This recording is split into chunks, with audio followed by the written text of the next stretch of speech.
Hai, Assalamualaikum. Salam sahabat tani. Apa khabar semua? Hari ini saya bersiaran di kebun. Ni hasil semburan racun glufosinate, amonium. Setelah seminggu. Rasanya seminggu kot. Okey. Masih lagi belum mati sepenuhnya. Tapi okeylah. Kan? Sama je keadaan dia untuk batas-batas yang lain. Okey, hari ini saya di kebun untuk membuat kawalan ulat dan kulat. Maknanya jamur dan apa namanya? Hama. Jamur dan hama kalau dalam bahasa Indonesia ni. Okey, cara bancuhan apa semua sama.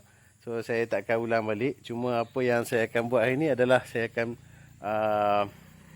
orang kata menerangkan berkenaan dengan racun serangga yang popular digunakan oleh pekebun kelapa di Malaysia. Yang berbeza dengan racun saya gunakan.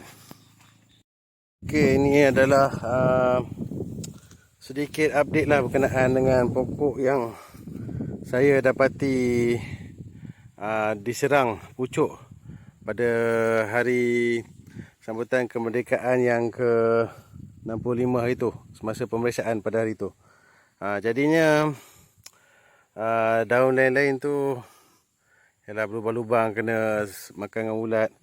Tapi mungkin ada harapan lagi hidup. Kita teruskan je dengan kawalan perosak. Dan kita bergerak ke satu lagi pokok. Ni satu lagi pokok ni. Pucuk hari tu yang hitam tu memang hitam lah. Yang ni dah berkembang dah. So harap-harapnya kita teruskan dengan kawalan perosak. Pokok-pokok ni dapat hidup lah. Sebab daun dia masih lagi boleh dikatakan dalam keadaan yang memuaskan. So insyaAllah ada harapan lagi. Teruskan dengan kawalan. Walau bagaimanapun serangan apa teritip, mungkin bintik daun lah, ataupun hawa daun pada pucuk pada daun kelapa masih lagi tak ada perubahan kan. Tak tahu pasal apa. Mungkin tak cukup kot racun kulat tu. Walaupun Mancozeb ni dipreskripsi untuk kawalan bintik daun, hawa daun, tapi yalah kan, mungkin hari tu dos hari tu belum cukup, jadi pada kali ni saya doublekan dos dia. Okey, jadinya kali ni saya nak bercakap tentang racun yang saya guna untuk kawalan kulat dan ulat ni, ataupun jamur dan hama ni kan. Sebab memang kalau orang yang tanam kelapa tu dia tahu saya guna racun yang bukan kebiasaan petani kelapa pakai. Okey, yang saya pakai adalah untuk kulat ataupun jamur saya pakai Mancozeb.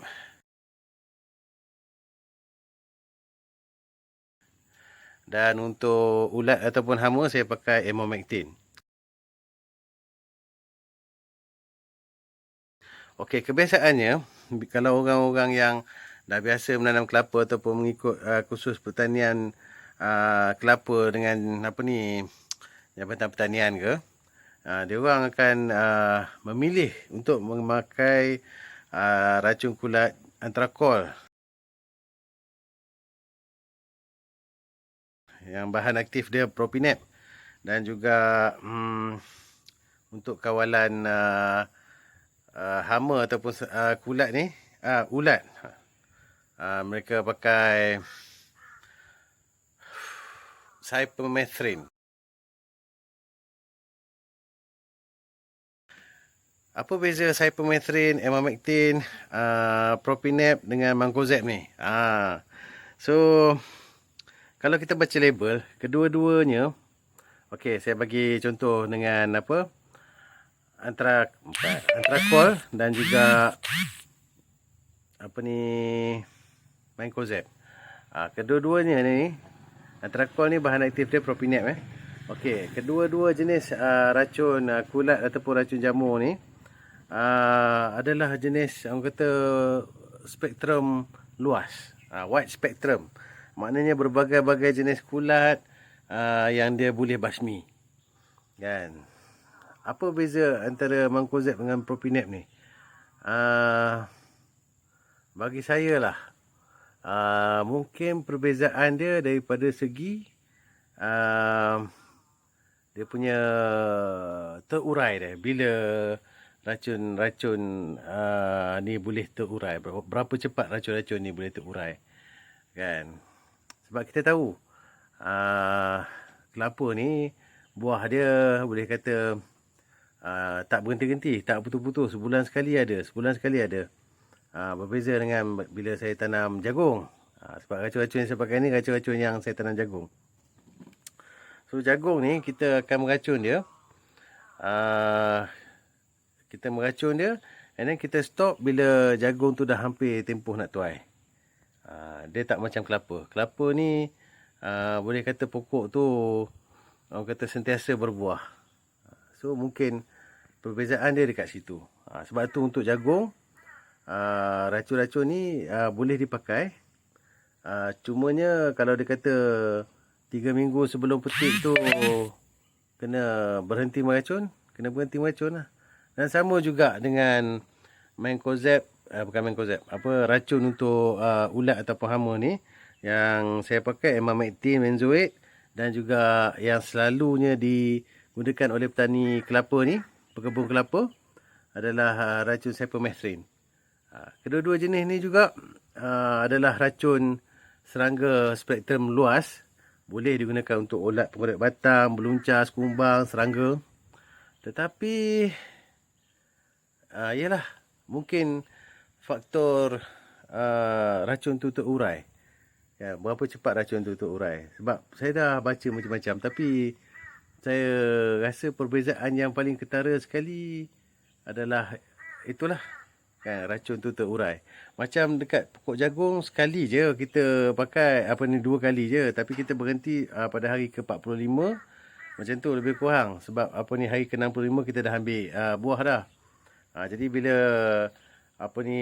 pokok jagung tu dah keluar jambul, dah keluar bunga layar, dah start proses penubungan, masa tu kita dah spray dah yang terakhir dekat jambul jagung tu, kan. So lepas tu kita dah tak ada dah semua racun dekat pokok jagung apa semua. Kan, itu yang terakhir. So tempoh daripada bunga layar tu dah pecah dia punya bunga dia, nak pergi dekat jambul jagung tu, sehingga jagung tu siap untuk dipetik dalam 45 hari, 65 hari, 20 hari macam tu. Dalam 2-3 minggu macam tu. So yalah, mungkin itu dah kot beza dia, kan. Tapi dua-duanya selamat asalkan kita ikut label, kan. Macam saya ni mungkin kurang selamat pada peringkat penanaman sekarang kalau saya gunakan racun emamectin dengan mancozeb. Tetapi disebabkan kelapa saya tak buah lagi, so tak apalah, saya habiskan dulu racun ni. Dia dah buah nanti, ataupun dah start membesar, ataupun dah nak masuk dalam fasa berbuah, kita tukar balik pada racun yang direkomendkan oleh Jabatan Pertanian, ataupun racun yang lebih mesra digunakan oleh petani kelapa. Dan faktor yang paling penting sekali mengapa petani-petani ni menggunakan racun kimia adalah ni, kan. Bila kita hidup di kawasan ladang-ladang pertanian ni apa semua ni, kita boleh nampak ada pokok-pokok, kebun-kebun jiran, apa semua, kebun kelapa sawit, kan, kebun kelapa. So bila satu kebun tu dia tak buat kawalan perosak yang sepatutnya, dia boleh menyebabkan perosak tu berkembang biak dan merosakkan kebun-kebun lain. Jadinya itulah, kawalan secara kimia inilah yang pantas dan berkesan. Bercakap tentang racun ni, ramai juga yang orang kata mungkin tertanya-tanya lah, kan, selamat ke makanan-makanan yang dihasilkan yang menggunakan bahan kimia ni. Bagi saya, selagi mana Jabatan Pertanian, Pusat Kawalan Racun Negara tu, dia tidak mengharamkan penggunaan racun tu. Jadinya selamatlah asalkan mengikut dos yang disyorkan. Jadinya saya tak tolak kalau kita rajin baca artikel-artikel daripada luar negara berkenaan dengan racun ni. Ada kajian daripada UK, daripada Amerika, daripada Kanada, daripada Australia yang mengharamkan sesetengah racun tu, yang mana kita masih boleh lagi guna, disebabkan racun-racun tu boleh menghasilkan kesan sampingan seperti kanser, kecacatan genetik yang menyebabkan alergik kan, dan kecacatan genetik yang menyebabkan cacat lah. So negara-negara tu ada mengharamkan racun-racun disebabkan racun-racun bahan kimia tu disebabkan faktor-faktor tu lah. Tetapi kita serahkan kepada pihak yang orang kata yang pakar dalam bab racun ni. Selagi mana dia tidak haramkan penggunaan dia di Malaysia, asalkan kita ikut dos yang disyorkan, maknanya kita boleh pakai kan. Mungkin kesan-kesan surih tu akan masuk dalam badan kita kan, kesan surih tu. Tapi kesan-kesan surih ni dia macam mana kita racun kat pokok, macam itulah juga dia racun masuk kat orang. Kalau kuantiti dia tak banyak, mungkin dia tak ada kesan. Dan kita kena percaya, bagi kita manusia ni, bagi kita yang beragama Islam ni, manusia ni dah dijadikan sempurna oleh Allah Ta'ala. Sikit-sikit bahan-bahan radikal bebas tu apa semua tu, kita ada sistem dalaman yang boleh menyingkirkan tu dia menyingkirkan radikal bebas tu. Jadinya ini bukan sajalah untuk makanan, tapi untuk semua benda lah kan. Perbanyakkanlah makan bahan-bahan makanan yang mempunyai khasiat-khasiat ataupun properties yang antioksidan ataupun yang anti-inflammatory, benda-benda yang boleh menyingkirkan toksin dalam badan. Sebab kita hidup di zaman yang kita dah tak boleh lari daripada bahan kimia, penggunaan bahan kimia di sekeliling kita ni. Itulah kan. So nak kata selamat tak selamat, penggunaan ikut label, and then insya-Allah selamatlah. Cuma untuk kita punya orang kata